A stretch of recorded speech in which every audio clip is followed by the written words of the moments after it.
Queridos irmãos, muito boa noite, que a preciosa paz esteja sobre todos vocês. Eu quero convidar-vos a vir comigo em uma pequena meditação na palavra de Deus. Quero meditar sobre profecia bíblica para os últimos tempos. Nós vemos na palavra de Deus a grande e pura revelação. A palavra de Deus é a mais bela e pura revelação. Eu quero falar sobre a Apocalipse. Revelações do Apocalipse. O último dos apóstolos, o apóstolo João, perseguido por pregar a preciosa palavra de Deus, ele então foi exilado na ilha de Patmos. E ele estava ali para morrer. Mas Deus se revelou a ele através do Espírito Santo. Vejamos, revelação do Senhor Jesus Cristo, a qual Deus lhe deu para mostrar aos seus servos as coisas que brevemente devem acontecer. E pelo seu anjo as enviou, notificou a João, o seu servo, o qual testificou da palavra de Deus e do testemunho de Jesus Cristo e de tudo o que tem visto. Bem-aventurado aquele que lê, o que ouve as palavras desta profecia e guarda as coisas que nela está escrito, porque o tempo está próximo. João então teve o cuidado de escrever minuciosamente aquilo que o próprio Senhor Jesus Cristo, através do anjo, ditou para ele. O próprio João, ele não tinha a total noção do significado da revelação que veio para ele. Então ele escreveu. E olha o que vemos. Capítulo 1. O anjo está mostrando ali para João a dignidade, a potencialidade do Senhor Jesus Cristo. Jesus Cristo, o homem, 100% homem. Jesus Cristo, Deus, 100% Deus. E a Bíblia diz que ele, sendo Deus, não teve por usurpação de ser igual a Deus. Antes, ele se humilhou. E vemos no seu testemunho, ele se humilhou até a morte, e morte de cruz. E ele não foi muito bem-vindo, não foi muito compreendido, tanto que o mataram, o perseguiram e o mataram. Mas já estava prescrito na profecia bíblica que sem derramamento de sangue não poderia haver remissão de pecado. Na profecia de Isaías está escrito que Deus agradou moer o seu filho. É mistério. Hoje sabemos. O castigo que nos traz a paz estava sobre ele, e sobre as suas pisaduras fomos sarados. É o que a Bíblia diz. Então vejamos. Capítulo 1 do Apocalipse é a revelação de Jesus Cristo, qual Deus lhe deu para mostrar aos servos. O anjo passou para João, e João passou para nós. E o conselho da Bíblia para nós é esse: bem-aventurado o que lê e os que ouvem as palavras desta profecia e os que guardam as coisas que nela está escrito. Esse é o cuidado de Deus para com os seus servos. O nosso dever é ler, é ouvir e é guardar o que está escrito nesta profecia. Mas, infelizmente, muitos têm medo de ler o Apocalipse. Até muitos pastores, até muitos líderes não ensinam o livro do Apocalipse para o seu povo, para a sua igreja. Eles omitem por falta de entender o livro do Apocalipse. Através do tempo, o livro do Apocalipse ia ser compreendido. E esse é o tempo da compreensão do livro do Apocalipse. Que nem o próprio João e os seus irmãos do tempo deles, eles não tinham a total compreensão, porque o livro seria revelado no nosso tempo. Por isso é um livro precioso. Nós ficamos felizes e alegres quando descobrimos a preciosidade que está aqui no livro do Apocalipse. Vejamos. Capítulo 1 mostra a materialidade de Jesus Cristo recebendo a imaterialidade.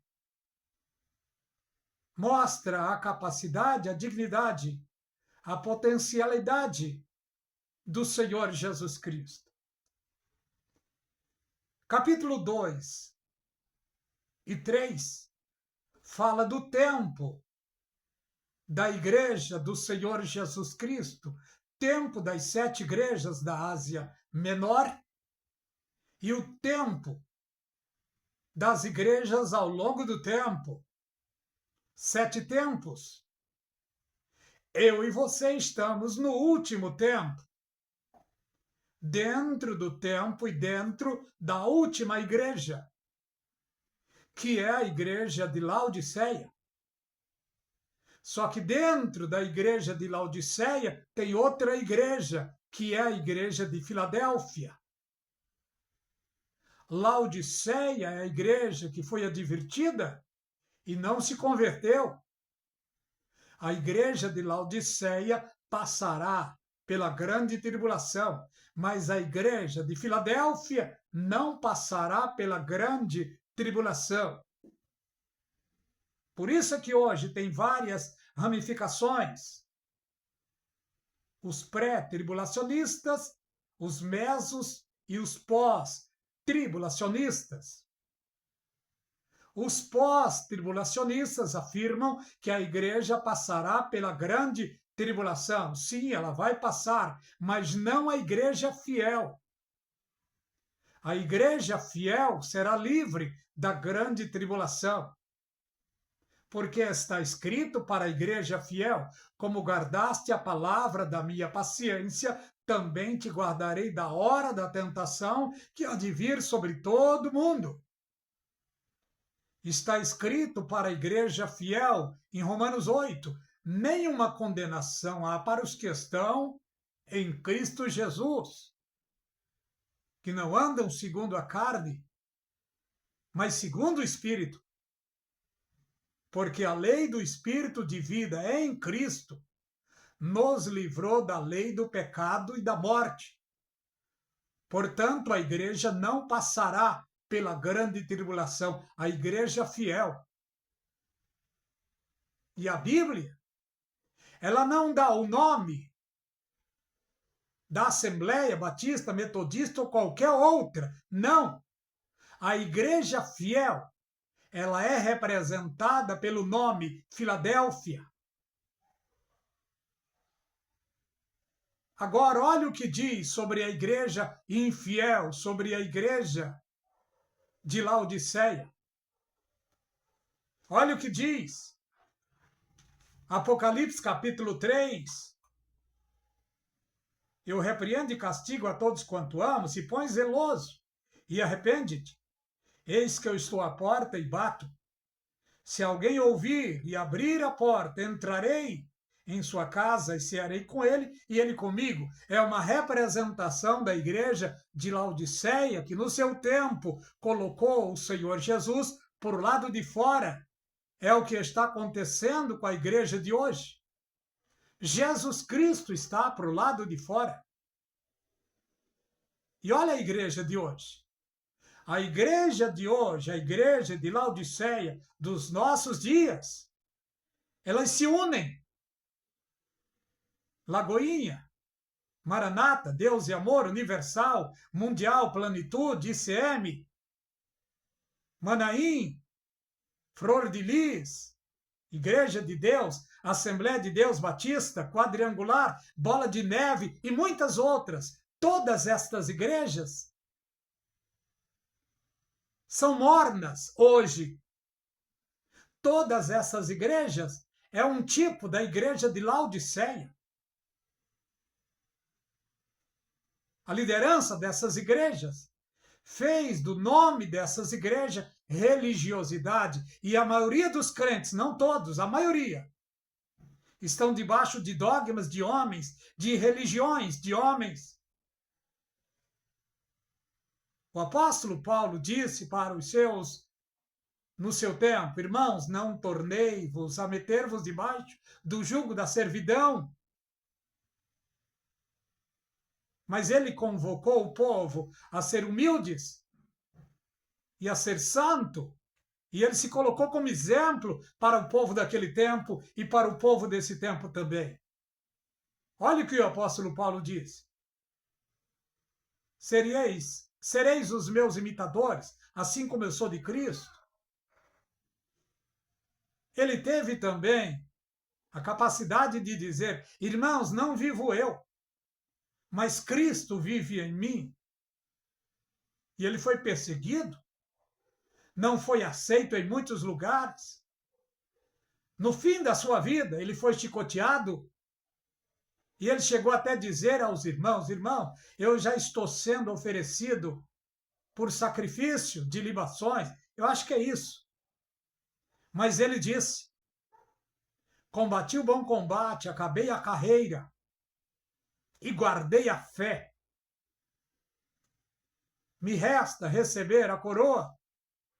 Naquele grande dia, ele tinha firmeza, plena confiança na palavra de Deus e no testemunho que ele deu diante do povo. Não é o que estamos vendo hoje, infelizmente. Mas eu e você não estamos firmados em homem nenhum, estamos firmados no Senhor Jesus Cristo e na sua palavra.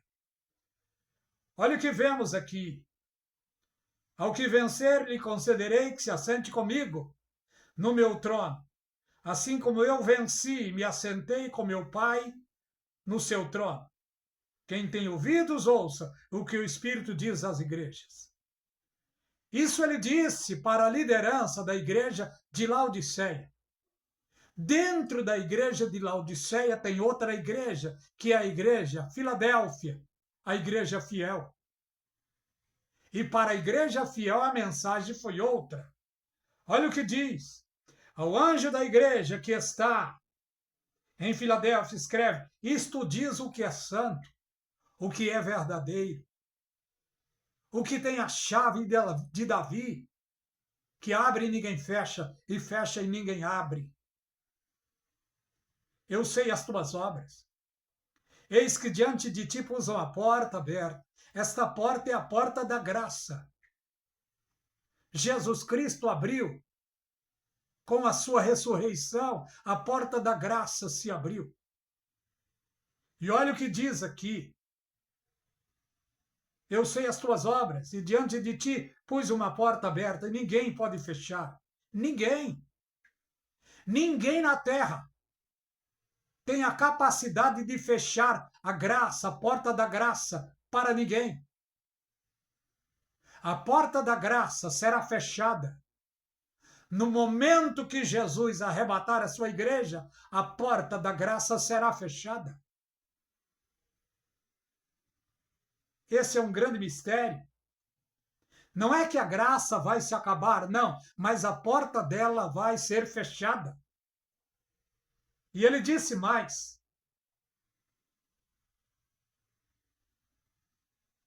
Tendo pouca força, guardaste a minha palavra e não negaste o meu nome.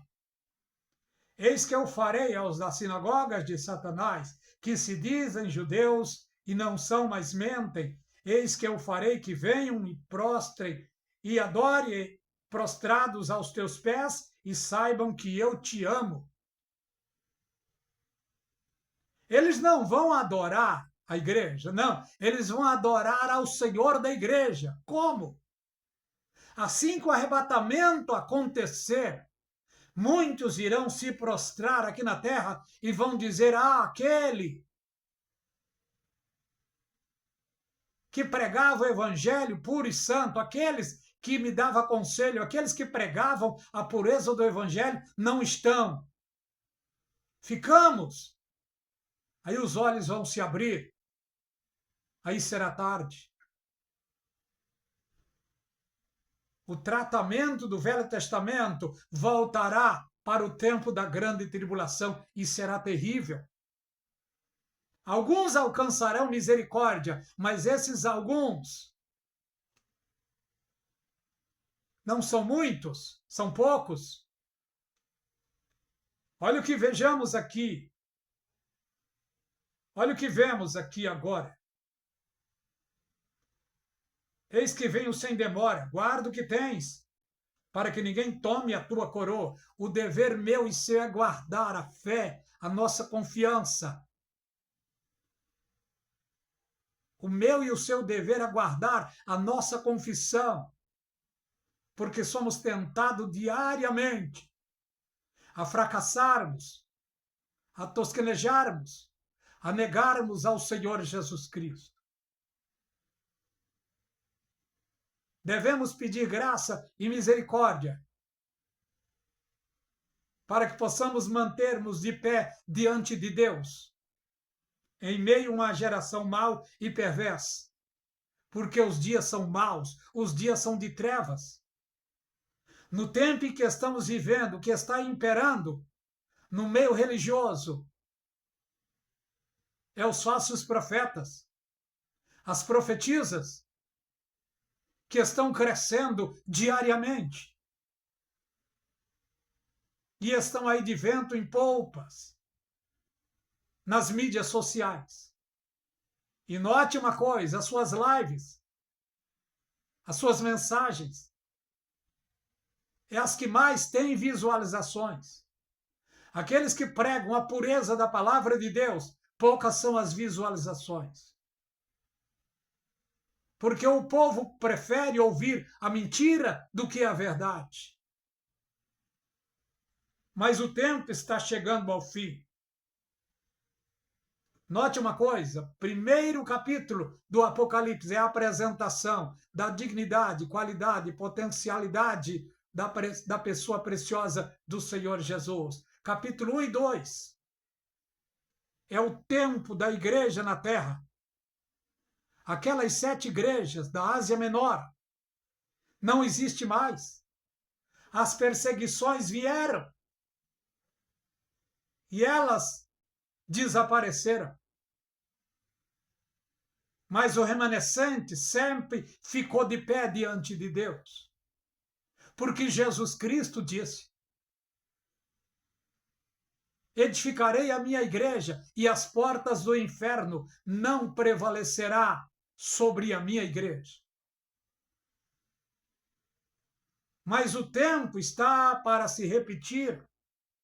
As igrejas da Ásia Menor não existe mais, só os mausoléus.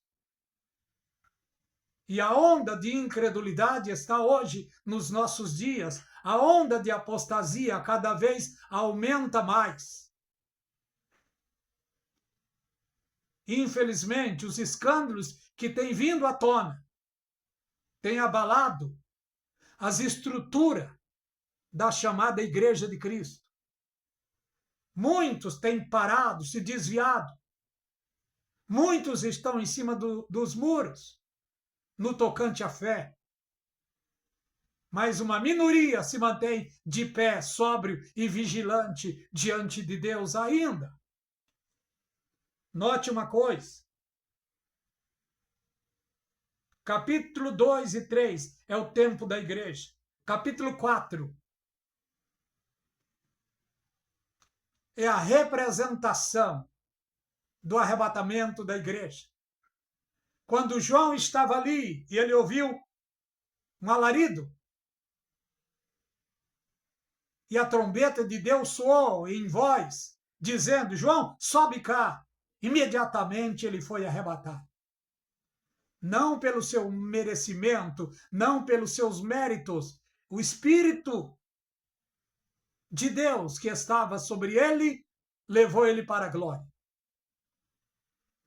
E assim que João chega nos céus, ele viu um grande trono que estava posto no céu e um estava sentado sobre o trono. O grande é o Shaddai, o grande Deus, o grande Criador, estava sentado no grande trono celestial. E o que estava assentado era, na aparência, semelhança à pedra de jaspe sardônica, e o arco celeste estava ao redor do trono. E era semelhante a esmeralda. E ao redor do trono, 24 tronos. E vi assentados sobre os tronos 24 anciões, 24 presbíteros, 24 bispos, que é a representação da Igreja do Senhor Jesus Cristo. Note uma coisa: com vestes brancas, e tinham sobre as suas cabeças coroas de ouro. E do trono saía relâmpago, trovões, vozes, e diante do trono ardia 7 lâmpadas de fogo, as quais são 7 Espíritos de Deus, que é a representatividade do precioso Espírito Santo e da pessoa do Senhor Jesus Cristo. E havia diante do trono como um mar de vidro. Esse mar de vidro é a justiça dos humanos que foram comprados pelo sangue de Jesus Cristo.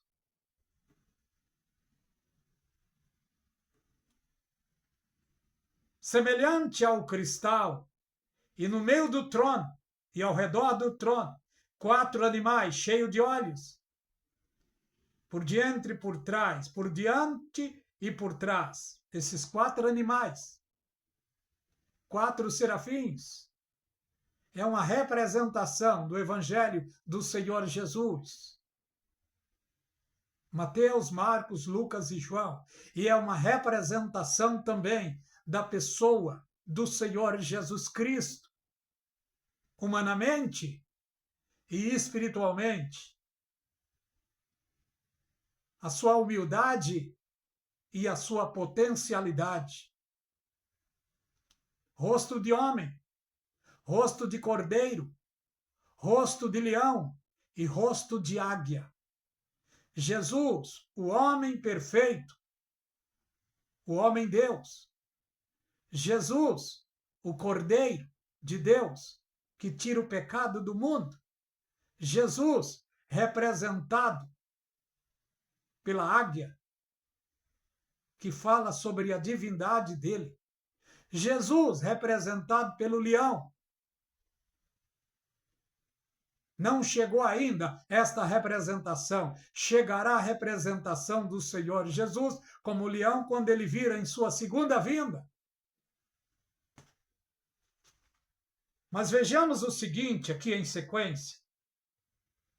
Capítulo 1 fala da dignidade e potencialidade do Senhor Jesus. Capítulo 2 e 3 fala do tempo da igreja histórica e profética. Capítulo 4, arrebatamento da igreja. Capítulo 5, a igreja nos céus.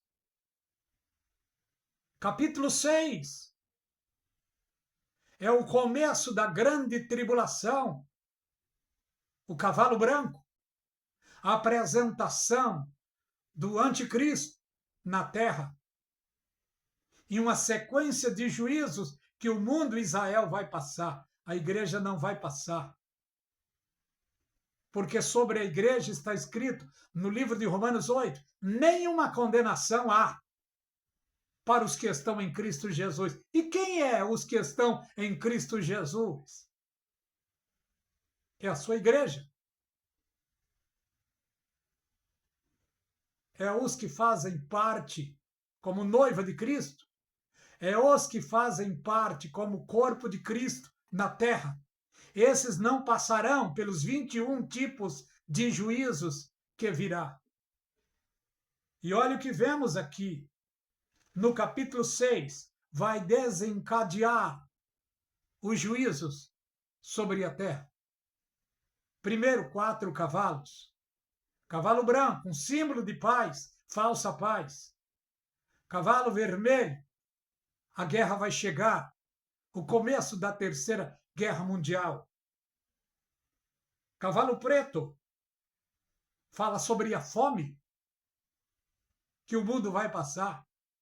O mundo entrará em guerra, ninguém vai produzir. E o cavalo amarelo, ou cavalo verde, fala de morte. Morte. E nesse tempo de morte, praticamente depois de 5 ou 6 anos, dentro da grande tribulação, a morte chegará assolando o mundo. Por que a morte vai assolar o mundo? Porque depois de 3 anos e meio, o anticristo vai colocar a sua marca sobre os seres humanos. É o novo pecado que chegará à terra. O pecado tão terrível que se iguala ao pecado de blasfemia. Chegará outro pecado que será igual. Todos os seres humanos que se deixarem marcar, mesmo que peçam misericórdia com gritos, com lamentos, não alcançarão mais misericórdia. E chegará o tempo em que o Senhor Jesus Cristo olhará para a terra. Os seres humanos, quase que todos, estarão marcados. E todos aqueles que vão estar marcados vão perder o valor para Deus. E chegará o tempo em que um anjo dos céus dirá ao ancião de dias que é para ele preparar a foice para cegar a terra. Em outras palavras, a morte se aplacará de uma só vez sobre bilhões e bilhões de seres humanos.